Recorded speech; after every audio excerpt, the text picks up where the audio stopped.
I'm Rachel Moore. I'm 33. And until 6 months ago, my family genuinely believed I was a full-time babysitter who did a little tech work on the side. That's the story they told everyone. Neighbors, church folks, even distant cousins at weddings. But here's the truth. The only reason they think that is because I let them. It's hard to explain what it's like growing up in a family where your value is measured by two things: your degree and your LinkedIn title. I had neither. I dropped out of college at 19. Not because I failed, not because I wasn't capable, but because my roommate attempted suicide and I couldn't just pretend like everything was fine. I stayed, helped her recover, missed too much class, and lost my scholarship. By the time the dust settled, my family had already decided I was the emotional one who couldn't handle pressure. They didn't say it outright. Not then. They said things like, "You've always been great with kids. Maybe this is a sign that you're meant for something more nurturing." And just like that, I was boxed into a role I never asked for. My older brother Caleb has an MBA and a six-figure job in corporate development. My sister Allison runs brand strategy for a national health chain. My little brother Jason just made senior analyst at some firm in New York I can never remember the name of. Me? I live 30 minutes from my childhood home, in a rented townhouse, watching their kids so they can go to Bali or Boston or wherever big titles take you. And every Christmas, every birthday, every gathering, the script repeats. "Rachel, you're such a godsend," they say. "Don't know what we'd do without you. She's the heart of this family." It sounds sweet, right? Until you realize none of it's about me. It's all about what I do for them. And when I tried to talk about building something of my own, a little logistics platform I'd been coding late at night while the kids slept, Caleb laughed so hard he spilled his drink. "You? Build a tech company?" He choked. "Rachel, you literally don't have a degree." Allison added, "It's cute that you're trying, though. Maybe you can make an app for moms or something." That was 2 years ago. Since then, I've stopped bringing it up. But I didn't stop building. I taught myself Python and SQL during nap time. I partnered with a delivery company in Pittsburgh who needed better back-end tracking. I registered an LLC under a different name. I learned how to pitch. I took out a personal loan. I worked until my wrists hurt and my eyes blurred from code. And slowly, it worked. We went from 1 client to 3, from 3 to 8. Then a logistics firm out of Illinois asked if we could handle their entire Northeast region. We said yes. We built infrastructure from scratch. We scaled. I hired 2 engineers, then 5. But I never told my family. Not a word. They still thought I was just great with kids. Still handed me their babies like I had nothing better to do. Still introduced me as our sister Rachel. She helps out while she figures things out. And I let them. Because after a while, it stopped mattering what they thought. Until last week, when I got a letter, a formal acquisition offer, from the holding company that just bought out the firm where my brother, sister, and dad all work. They want to fold my company, my little tech experiment, into their national operations division. And the person they want to oversee the transition? Me. They don't know who I am yet. But they're about to. The day of the meeting, I wore the same navy blazer I'd bought off clearance 2 years ago for a friend's courthouse wedding. It didn't scream executive, but I figured I'd let my words do the heavy lifting. I walked into the downtown conference center with a backpack instead of a briefcase, no heels, no assistant. Just me, Rachel Moore, the babysitter with a laptop. The elevator ride to the 24th floor felt longer than it should have. At the top, I was greeted by a receptionist who glanced at my name tag and said, "Oh, you're with the vendor group? They're setting up in the side room." "I'm not here to set up," I said calmly. "I'm here to present." She blinked, then offered a tight smile. Of course. That's the tone I'm used to. The one that says, "Sure, sweetheart." The main boardroom was sleek, white, and glass everywhere, fake succulents on every table. My name wasn't on the seat chart. I wasn't surprised. The first person I recognized was my sister, Allison. She was standing near the window with a group of other execs. laughing a little too loudly about a recent team off-site in Cabo. Her mouth fell open when she saw me, but she recovered fast. "Rachel, what are you doing here?" she asked, like I'd wandered in off the street. "I'm presenting the integration framework for Northern Sync," I said, referencing the platform that had quietly powered half their regional logistics since last winter. She blinked. "Wait, you're with Northern Sync?" I didn't answer. I just handed her a printed agenda and found a chair at the end of the table. Not where my name should have been, but I'd been in worse rooms. Then came Caleb, my oldest brother. MBA Golden Boy. Walked in late, shook hands like a politician. He looked directly at me, paused, then smiled like he was humoring me. "No kids today?" he joked. "I thought you'd be running a playdate somewhere." I smiled tightly. "Not today. I've got grown-up stuff to do." The CEO entered next. Mark T. Reller, 30-year veteran, silver hair, handshake like a clamp. He introduced the meeting, made a few dry jokes, then nodded toward me. "We're going to start with a presentation from Rachel Moore. She's the architect behind the system that's quietly revolutionized our Northeast operation. Her firm is now under our umbrella. Rachel, floor's yours." The room shifted. Heads turned. I could feel it. The silence between what they thought I was and what they were now being told I had done. I stood, hooked up my laptop, and walked them through the core architecture of the platform. I spoke clearly, not too fast, not too soft. I translated the tech into business language, anticipated their concerns before they could raise them, and mapped out a 9-month migration plan with cost reductions baked in. About halfway through, I caught Jason's expression. Confused, then embarrassed, then something dangerously close to respect. Allison looked frozen. Caleb just kept his arms crossed like a statue. When I finished, there was a pause. Then the CFO, someone I'd never met, said, "This is excellent, truly. I'd like to know more about your leadership team. Who's been managing the back-end development and client transition so far?" I smiled. "I have. It's a small team, but I've been hands-on every step of the way." Another silence. The kind that fills a room when everyone's realizing they've misjudged something for a very long time. That's when Caleb finally spoke up. "I'm sorry, but I have to ask. How exactly did you end up running a tech company? Last I checked, you didn't even finish school." There it was, out loud. The voice of the family myth. I met his eyes.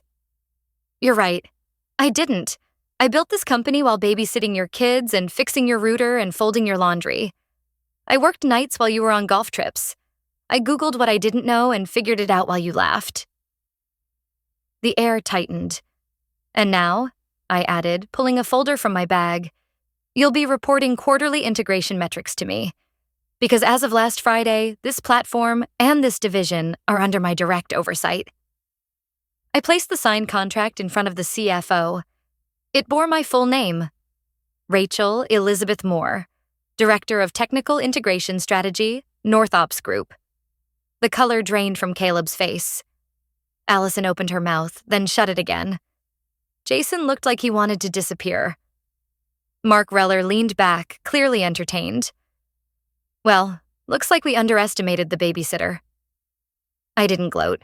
I didn't need to. But I did finally feel the weight lift. That night, I barely made it through the front door before my phone lit up. "Mom, incoming call." For a split second, I considered letting it go to voicemail. I knew exactly what was coming. It wouldn't be pride. It wouldn't be a single ounce of acknowledgement. It would be something else entirely. I answered anyway. "Rachel," she began, voice tight like she'd rehearsed it 20 times. "We need to talk. About today." Here it comes. I didn't appreciate the way you presented yourself in that meeting. You completely blindsided your family. Your sister was humiliated. Caleb couldn't even finish his recap with the VP afterward. I almost laughed. They were humiliated? That's what she pulled from the entire day? I kept my voice steady. I didn't do anything to embarrass anyone. I did my job. I just didn't hide anymore. You could have given us a heads up, she snapped. We had no idea you were involved in something that serious. Don't you see how that might make us feel? You made your brother look incompetent. I stared at the ceiling, hand tightening around the phone. He is incompetent, Mom. He's been bleeding money through a project I've been quietly fixing for 6 months. The only reason I didn't escalate sooner is because I didn't want this exact drama. There was silence. A long, heavy one. Then she said it. Softly, but with enough sting to knock the air out of me. You've always had this spiteful streak, Rachel. Always needing to prove something. It's exhausting. There it was. Not admiration, not reflection, just blame. I hung up without saying goodbye. And I cried, harder than I had in years, because it wasn't just that she didn't understand. It was that she didn't want to. The next morning, I woke up to a string of messages in the family group chat. Mostly awkward attempts at pretending nothing happened. Allison sent a photo of her dog. Jason forwarded a meme. Caleb posted, "We've got a lot of catching up to do. Let's set up a call next week." No one said congrats. No one said we were wrong. But then, around noon, something strange happened. I got an email. From Jason. The subject line read, "Heads up, you might want to see this." Attached was a PDF, an internal memo flagged confidential, dated 3 days before the board meeting. It was a transfer proposal. A quiet one. Someone had filed to move my platform, my company, under a different division entirely. Stripping me of oversight. Reclassifying the product as legacy software to justify sunsetting it within 12 months. I scrolled to the bottom. The request was submitted by Caleb Moore, approved by Allison Moore. My chest tightened. They knew. They knew who I was. Before the meeting. They'd known for days. And they tried to erase me. Again. I sat in my kitchen, shaking. My hands were cold, like I'd just been dropped into ice water. I thought back to the contract I'd signed, the handshake with the CEO, the round of applause when I closed the presentation. They all believed it had been a reveal, but it wasn't. It was a counterattack.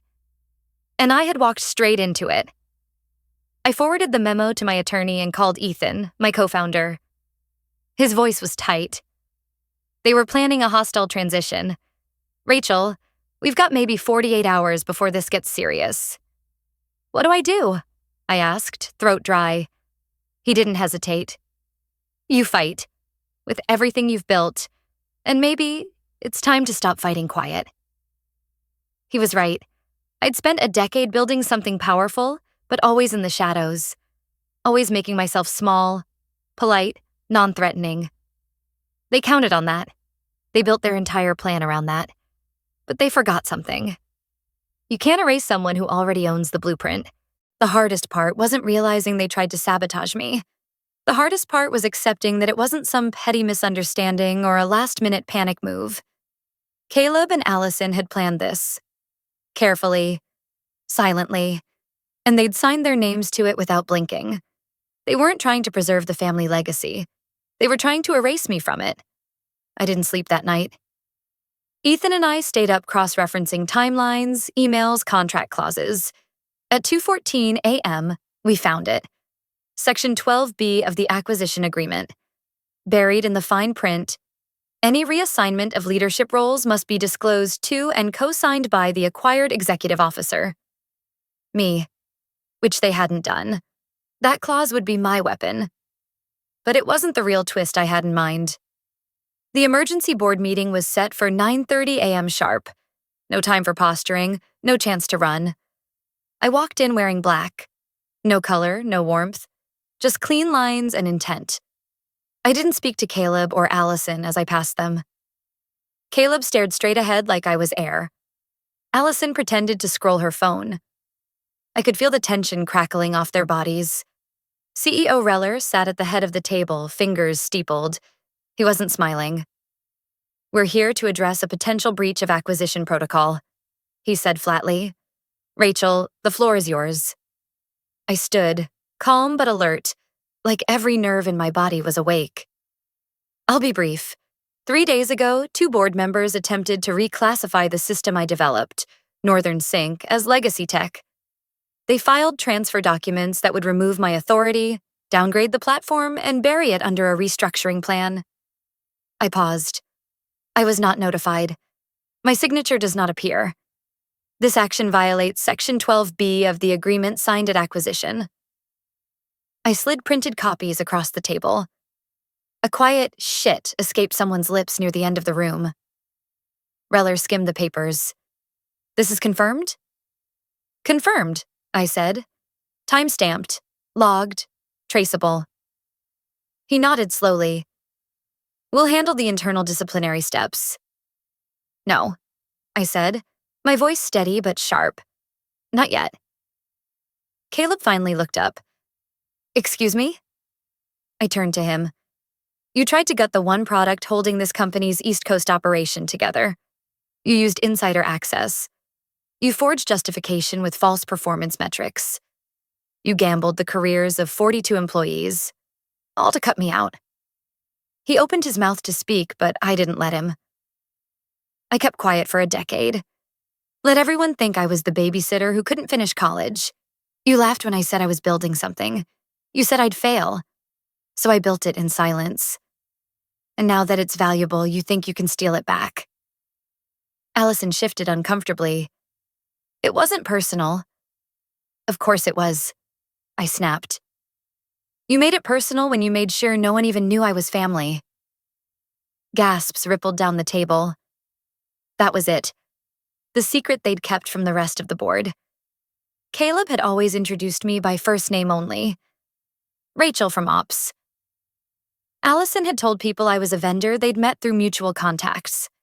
They hadn't just tried to erase my authority. They'd hidden our entire relationship. And I'd let them. Until now. Effective immediately, I continued. I'm invoking my right to restructure leadership on my team. Caleb and Allison will no longer be involved in any decision related to this platform. I'll submit my new reporting structure by the end of the day. CEO Reller didn't hesitate. Approved. Caleb turned red, jaw clenched. You don't have the pull? I do, I said. Check the equity share. You might have skimmed that part. That was the final twist, the one I'd kept in my back pocket for exactly this moment. See, when Ethan and I signed the acquisition deal, I insisted on one clause. If the platform hit its Q3 growth target, I'd receive additional equity. Not in the platform, in the parent company. As of last week, I became the 3rd largest individual stakeholder in the company my siblings thought they controlled. Allison went pale. Caleb stood up too fast, knocking his chair backward. The room was dead silent. And for once, they couldn't spin it. Couldn't bury it. Couldn't hide me. I didn't gloat. I just gathered my things. I built something you tried to steal. Now I'll protect it like I should have protected myself a long time ago. And then I walked out. For the first time in my life, I walked out of a boardroom with my head held high and nothing left to prove. And yet, the minute the adrenaline wore off, I felt hollow. It wasn't regret. It wasn't guilt. It was something more complicated, like grief. Because while I'd protected everything I'd built, I'd also buried what little was left of the family I'd spent my whole life trying to belong to. I didn't hear from Caleb or Allison that day, or the next. But 3 days later, an HR rep forwarded me a formal resignation letter from Caleb. He was stepping down from his executive role, citing conflicts of interest and personal fatigue. Allison lasted another week before transferring departments. Quietly, with no farewell, no thank you email, not even a LinkedIn post. Just gone. Some might call that justice. Others might say I finally got revenge. But it didn't feel like a win. Not yet. Then, about a month later, I got a text. From a number I didn't recognize at first. It was my mom. I saw the article. They used your full name this time. I'm still trying to understand everything. Would you want to come to dinner next Sunday? Just you and me. I stared at the screen for a long time.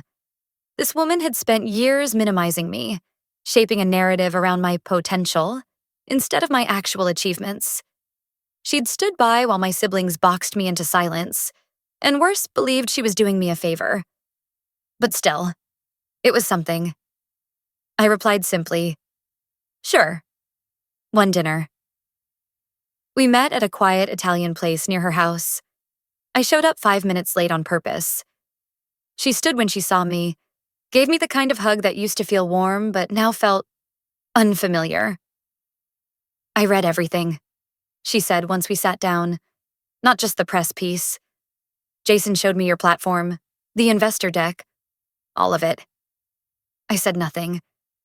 I didn't know what you'd become," she whispered, voice shaking. "And I hate that it took a public fallout for me to see it." My fork hovered above my plate. I looked at her, eyes level. "You didn't want to see it, Mom. Because it didn't fit the story you liked better, the one where I needed you." She nodded, swallowing hard. "That's true." We ate in silence for a while after that. At the end of dinner, she reached into her purse and pulled out a folded sheet of paper. It was a photo from 20 years ago. Me, age 12, holding a hand-drawn poster that said, "Future CEO." I'd made it at some school career day, grinning like I knew something the world didn't. "I kept this," she said quietly. I forgot to believe in it." It wasn't an apology, but it was something real. And right then, I realized closure doesn't always come with a bow or a breakthrough. Sometimes it comes in quiet, clumsy attempts to finally listen, to finally see you. The media picked up the boardroom fallout story weeks later. There were headlines about the founder who took on her family and sibling power struggle in corporate shakeup. But none of them knew the full truth. They never do. They didn't know about the years of being talked over at dinner, about being laughed at when I said I had plans, about being invisible in every room that should have seen me first. But I knew, and that was enough. If there's one thing I've learned, it's this. The people who doubt you the loudest are often the ones most afraid of what you might become without their permission. And when you finally rise, on your own terms, in your own way, they'll either have to rewrite their story or watch you write your own. I don't know where your version of this ends. Maybe you're still in the part where no one sees you. Maybe you've just started building in the dark. But if this story hit something in you, I'd really like to hear about it in the comments. And if you want to stick around for more stories like this, stories about quiet strength, real hurt, and earned power, feel free to subscribe. Thanks for staying with me this far. Some of us weren't meant to be seen. We were meant to make them look twice.